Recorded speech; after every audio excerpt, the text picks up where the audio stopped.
Assalamualaikum warahmatullahi wabarakatuh. Selamat siang, apa kabar Tribuners? Ketemu lagi di program Tribun Tokoh. Dan alhamdulillah pada hari ini kita berkesempatan untuk bisa mewawancarai dengan sosok yang istimewa. Ya, beliau adalah Ketua DPRD Kota Tasikmalaya. Dan ini adalah kesempatan yang luar biasa karena kita pada hari ini punya kesempatan untuk bertemu dengan beliau. Beliau adalah Haji Aslim SH yang menjadi Ketua DPRD Kota Tasikmalaya untuk periode tahun 2020 sampai 2019 2024. Dan beliau saat ini adalah Wakil Ketua DPC Partai Gerindra Kota Tasikmalaya. Baik, Tribuners, kita akan berbincang dengan Ketua DPRD Kota Tasikmalaya. Selamat siang, Pak Haji Aslim. Selamat siang, Pak. Ya. Baik, sebelum kita berbincang lebih dalam, saya juga menginformasikan kepada Tribuners untuk selalu menjaga protokol kesehatan. Dan kami informasikan, kami membuka masker karena alhamdulillah kami berdua sudah melakukan vaksin dan kemudian alhamdulillah dinyatakan juga negatif dari COVID-19. Baik, Pak Haji Aslim,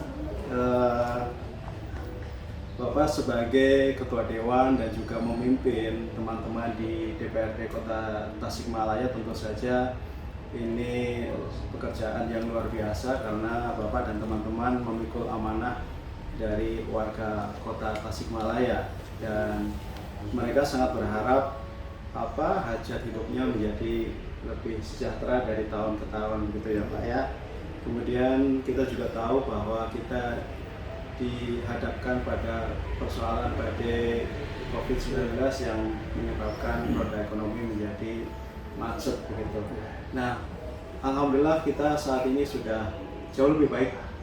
Nah, mungkin masyarakat Kota Tasikmalaya juga ingin tahu apa yang sedang didorong oleh Dewan untuk percepatan pemulihan ekonomi atau pembangunan yang lainnya di Kota Tasikmalaya.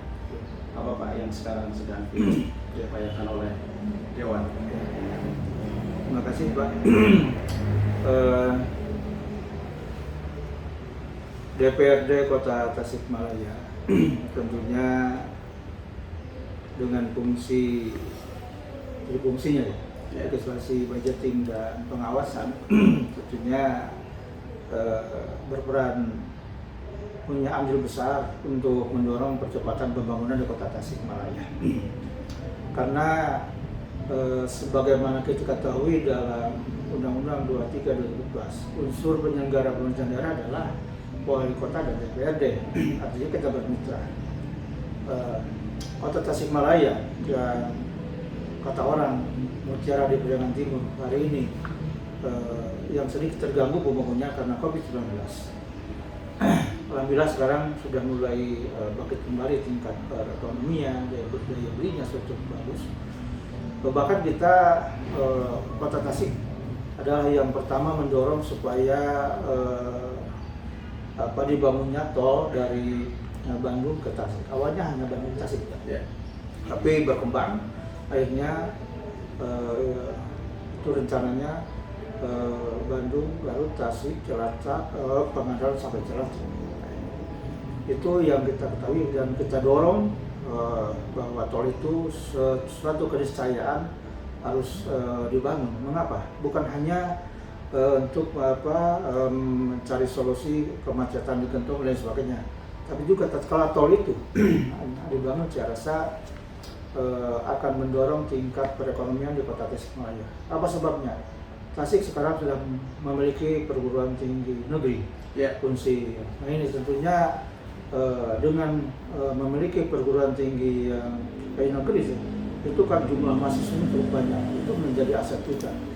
Tasik kota yang pesantren itu cukup banyak.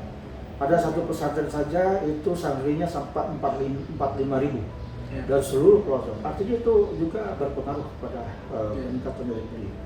Nah, di pembangunan saat ini yang sedang dikerjakan oleh pemerintah kota, itu ada pembangunan lingkar utara. Di sana ada pembangunan jembatan kurang lebih 200 meter dan didesain sedemikian rupa, bukan hanya jembatan untuk hanya sebatas bisa melintas saja, tapi dijadikan dinasti wisata nanti. Nah, ini luar biasa. Sekarang saja belum selesai. Kalau kita 1 minggu ke sana, Pak, kita lihat sudah meramai. Iya. Nah, tentunya ini, nah, belum lagi Tasik dengan kota kulinernya, kota bordirnya, saya rasa itu cukup menjanjikan lah. Nah, kita ini saat ini terganggu, mau nggak mau kita harus akui terganggu dengan wabah COVID-19 selama 2 tahun, sehingga tingkat kemiskinan yang tadinya kita harus tingkat kemiskinan turun malah naik.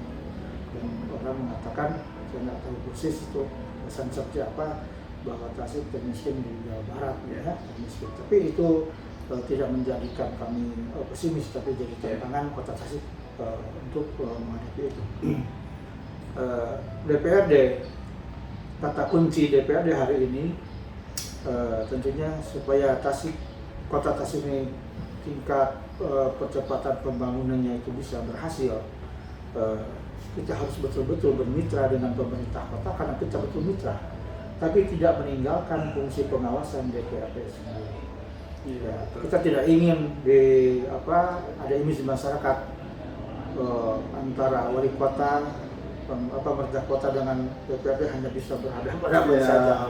Itu. Tapi kita harus bermitra membangun kota Tasikmalaya. Kalau wali kotanya sudah di rel yang benar, Dewan juga mendukung. Kalau misalkan wali kotanya agak belok ke kiri, itu yang diingatkan oleh Dewan, begitu ya Pak ya? Selama on the track, kita dukung. Tapi tatkala ada hal yang memang di luar aturan, kita tidak berjanji, dan kita punya kewajiban tugas fungsi pengawasan yang tugas itu. Ya Pak Ketua, tadi Bapak juga sudah menyebutkan beberapa pembangunan infrastruktur yang sekarang sedang sudah atau sedang atau akan dilakukan gitu ya, terkait misalnya tadi soal lingkar utara ya Pak ya. Itu sejauh ini mungkin pemantauan Bapak itu ya, efektivitas terhadap pembangunan ekonomi masyarakat seperti apa Pak sejauh ini? Dengan lingkar utara? Iya. Saya rasa tapi tadi kan tol ya. Tol itu akan sangat mendukung peningkatan geliat ekonomi di kota Tasikmalaya yang akan datang. Termasuk lingkar utara juga. Tentunya nanti orang akan berbondong-bondong datang ke Tasik untuk berwisata ke jembatan yang kita siapkan dengan menjadikan objek wisata, menjadikan dinasti wisata untuk kota Tasikmalaya. Saya rasa nanti bukan hanya selfie Pak. Dia akan setelah selfie dia akan ke rumah makan, dia akan ke kuliner, artinya akan lihat ekonominya akan meningkat, semakin tinggi ya. Semakin tinggi. Nah, itu yang kita lihat, dan insya Allah Tasik ini tentunya walaupun kita tidak punya objek wisata seperti Pangandaran tapi orang sebelum buka Pangandaran singgah dulu Pak di Tasikmalaya. Nah, ini Tasik ini. Jadi sebesar tidak mengatakan Tasik ini hanya kota perlintasan, tapi menjadi kota tujuan. Betul Pak. Nah, tadi Bapak sudah menyebutkan alasan apa orang harus datang ke Tasik. Di antaranya adalah untuk berwisata ya Pak. Nah, pemerintah itu akan menyiapkan itu baik destinasinya maupun infrastrukturnya. Nah, kalau dari sisi manusianya seperti apa Pak? Kan warganya juga harus siap gitu kedatangan tamu-tamu dari luar. Nah, mungkin apa yang didorong oleh dewan supaya pembangunan manusianya juga bagus gitu, siap gitu dengan kedatangan para wisata. Tasikmalaya kan terkenal kota santri. Ya. Tapi tentunya kita pun jangan dipersepsikan lah kalau kota santri itu kita membatasi orang untuk masuk dan sebagainya. Kita sangat menghargai dengan moderasi ya. Artinya tingkat toleransi saja tinggi, baik di Tasik. Lihat saja, Tasik itu sangat menghargai lah etnis ya, toleransi beragama. Saya rasa tidak khawatir siapapun orang masuk ke Tasikmalaya itu insya Allah akan nyaman. Ya. Ini sudah dibuktikan. Ya, jadi Tasik itu tingkat toleransinya sangat baik sekali dan masyarakatnya welcome, masyarakatnya siap. Ya, kalau tadi dikatakan bahwa seperti apa SDM di kota Tasikmalaya ini, saya rasa Pak, alhamdulillah. Jadi banyak orang-orang sukses Pak di Tasikmalaya. Direktur Pertamina saja itu Tasik. Banyak lagi lah. Pak RK itu orang tuanya di sini Pak. Apalagi Pak U ya. Kalau gue udah jelas orang Tasik ya. Banyak orang sukses. Walaupun basicnya dia basic pesantren, tapi dia jadi ketua DPD saya, basic saya pesantren. Saya guru madrasah dunia. Jadi tidak boleh ada dikotomi kalau misalkan pesantren itu lebih rendah dibandingkan sekolah yang lain gitu ya. Karena faktanya banyak orang sukses juga dari pesantren. Itu mungkin ingin Bapak pesankan ke warga Kota Tasikmalaya. Nah, jadi jangan berkecil hati belajar di pondok pesantren. Banyak orang-orang sukses hari ini yang alumni pesantren. Nah, ini ketua DPRD saya biasanya pesantren. Wakil ke Bupati adik kelas saya, kabupaten itu orang pesantren. Dulu dan seterusnya. Nah, artinya, tapi Tasik ini sudah modern Pak. Pesantren itu hari ini di samping dia mempelajari kitab-kitab kuning, dia juga dia pun mendirikan sekolah-sekolah formal. Contoh, satu lembaga pendidikan di Tasikmalaya, dia dulu Dakwah. Itu muridnya sudah hampir 5.000 hari ini. Santrinya sudah 5.000 Pak. Padahal berangkat dari hanya madrasah berapa lokal dan santrinya sudah dari pelosok tanah air, bahkan dari luar negeri. Kalau Cipasung sudah nggak usah disebutkan Pak. Baik Pak, ini kita sudah melewatkan masa pandemi 2 tahun lebih ya Pak ya. Mungkin selama perjalanan Bapak sebagai Ketua Dewan dan memimpin teman-teman di DPRD Kota Tasikmalaya juga menyerap banyak aspirasi dari warga Kota Tasikmalaya. Apa Pak di antara sekian banyak yang mereka sampaikan ke Bapak setelah pandemi? Iya, yang saat ini. Ya, yang kita tangkap hari ini mereka sangat keberatan kalau mohon maaf ya. Di satu sisi PPKM itu bagus lah untuk menjaga mobilitas dan sebagainya. Tapi masyarakat sangat mengharapkan PPKM itu betul-betul fleksibel, jangan sampai mengganggu citra ekonomi. Yang kedua, dulu kan sekolah juga daring ya. Coba juga ini dijadikan pertimbangan oleh pemerintah, walaupun tujuannya bagus, tidak berkerumun, tapi tatkala di sekolah tersebut dan lembaga tersebut jadi bisa menerapkan protokol kesehatan, sekolah coba jangan tidak daring. Apa sebabnya? Saya tidak mengatakan sekolah dengan daring itu gagal, tidak. Tapi paling tidak kan namanya pendidikan. Kalau pendidikan harus ada hubungan emosional antara guru dengan murid, antara kiai dengan santri. Yang mahal itu hubungan emosional, hubungan kebatinan. Ya, kalau ilmu itu bisa diserap online sekarang gampang, tapi hubungan kebatinan itu sebesar itu sangat menentukan. Nah, artinya kalau berlarut-larut daring, mungkin banyak anak-anak secara akademiknya selesai nilainya, tapi secara akhlaknya, secara dia seorang yang beragama, nah ini banyak akan ketinggalan. Itu masukan-masukan yang disampaikan oleh masyarakat. selepas di masa pandemi dan selepas Terkait dengan apa yang Bapak sampaikan di awal tadi terkait dengan daya beli masyarakat atau pemulihan ekonomi, Dewan itu satu diantaranya kan fungsinya adalah soal kebijakan anggaran ya Pak ya. Kalau di satu atau dua tahun yang lalu mungkin kita akan mengenal istilah refocusing soal penanganan COVID. Nah, kalau sekarang ini mungkin juga masuk aspirasi ke Bapak terkait dengan kebijakan anggaran pemulihan ekonomi seperti apa Pak sekarang ini? Ya, tentunya di pembahasan anggaran yang disampaikan oleh pemerintah kan berangkat dari pemerintah kan. Jadi itu draft itu kan disiapkan oleh pemerintah.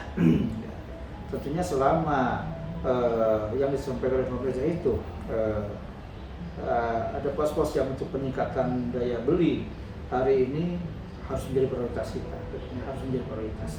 Bukan kita menyampaikan infrastruktur, sebab infrastruktur itu penting Pak. Itu pun menunjang ekonomi. Kalau jalannya jelek, tentunya terganggu juga ekonominya. Jadi kita tidak menafikan infrastruktur yang sudah alhamdulillah statusnya cukup baik lah, saya katakan cukup baik. Saya sangat apresiasi lah kepada pemerintah daerah. Tapi hari ini tentunya yang harus kita dorong adalah usulan-usulan anggaran dari pemerintah yang akan menopang kepada peningkatan daya beli masyarakat. Nah, itu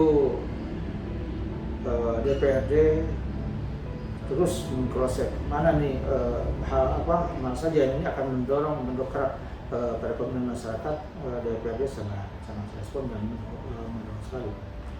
Jadi di antaranya yang kita ketahui hari ini bahwa pemerintah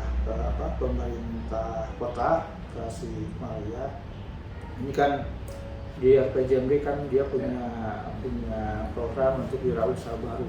1 tahun 1.000 orang, 5 tahun menjadi 5 program untuk meningkatkan daya beli masyarakat kan. Akhirnya untuk meningkatkan mobilitas. Selama itu memang efektif kita dukung, tapi mohon maaf, tatkala itu pun tidak efektif, tidak banyak jelas, kita pun evaluasi ya. Kita pernah mengkritisi keras di perubahan RPJMD, tetapi pemerintah minta waktu sampai akhir masa jabatan. Endingnya nanti saja jadi LKPJ akhir masa jabatan. Baik. Tapi pada intinya adalah Dewan sangat mendorong baik dari sisi kebijakan anggaran supaya masyarakat lebih sejahtera ya Pak ya, usaha-usahanya kembali pulih, kemudian tingkat kesejahteraannya menjadi lebih baik. Nah, Pak Haji Aslam ya Pak ya?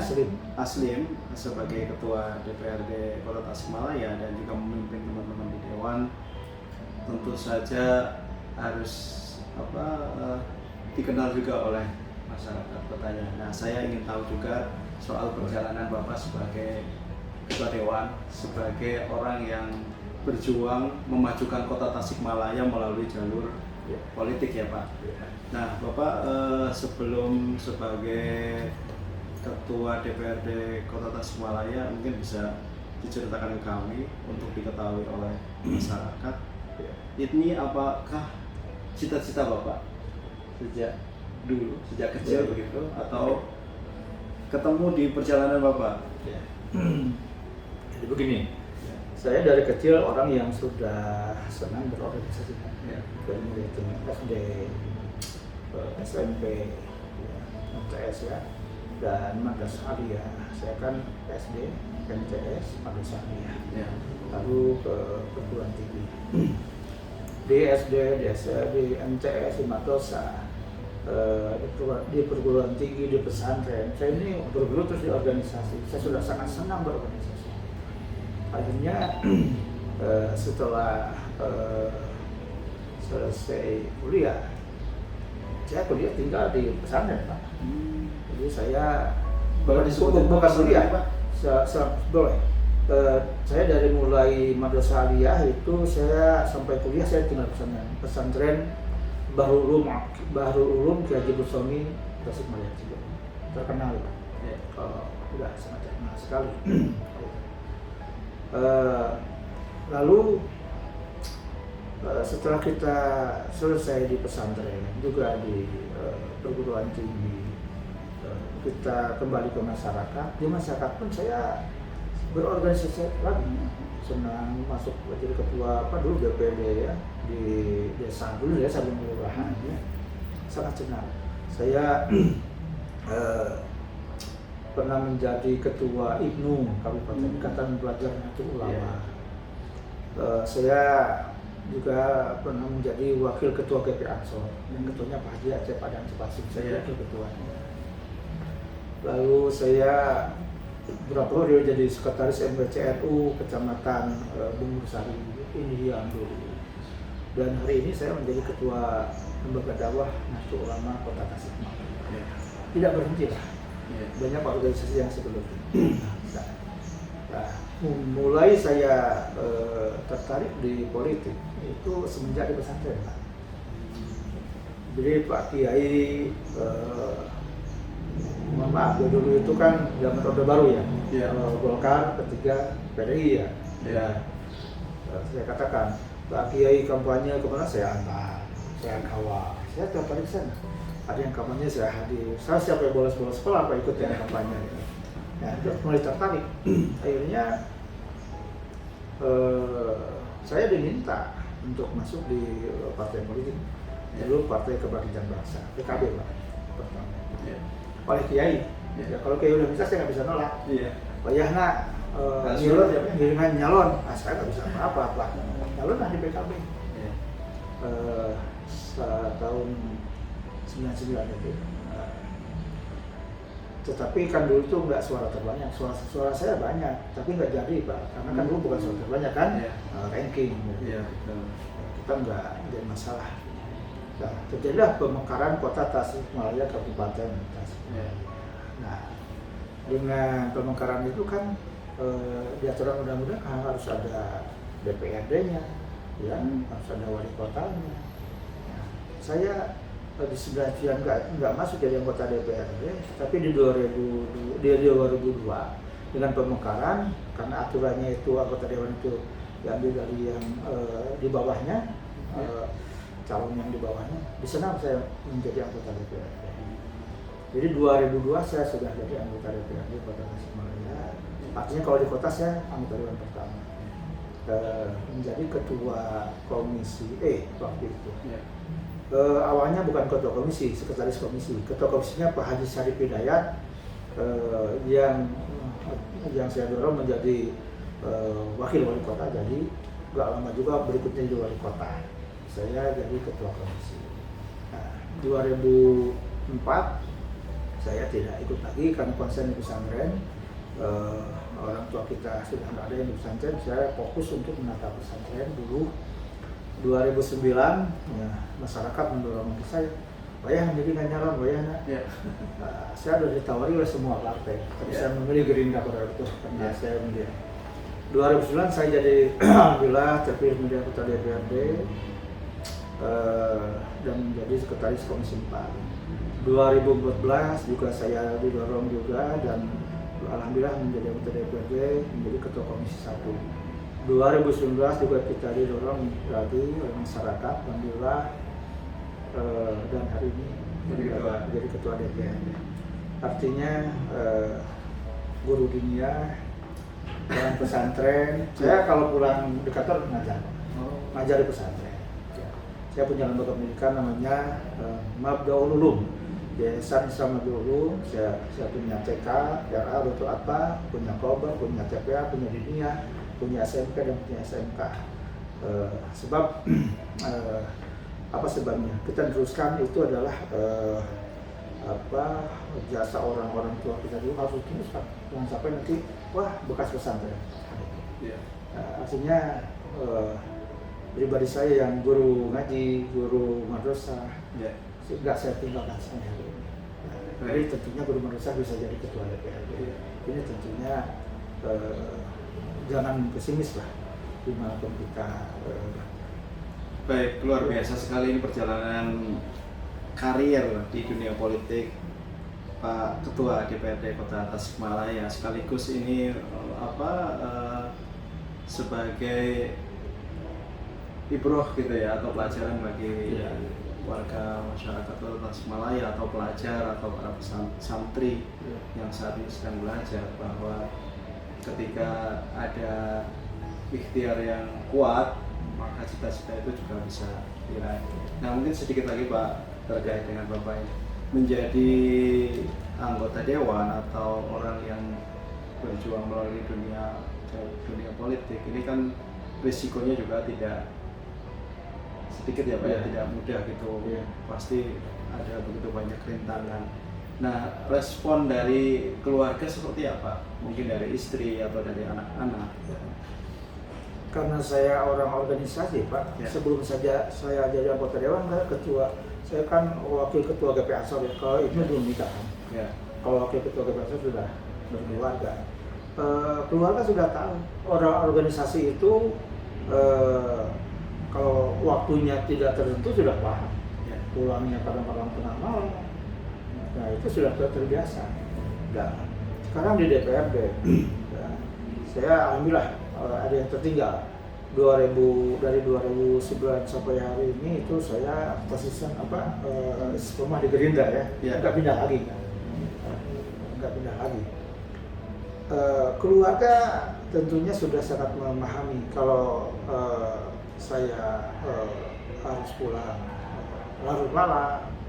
Keluarga sudah sangat paham kalau saya mungkin waktunya siang itu sangat cukup sibuk sekali. Dan alhamdulillah keluarga sangat mendukung hal ini.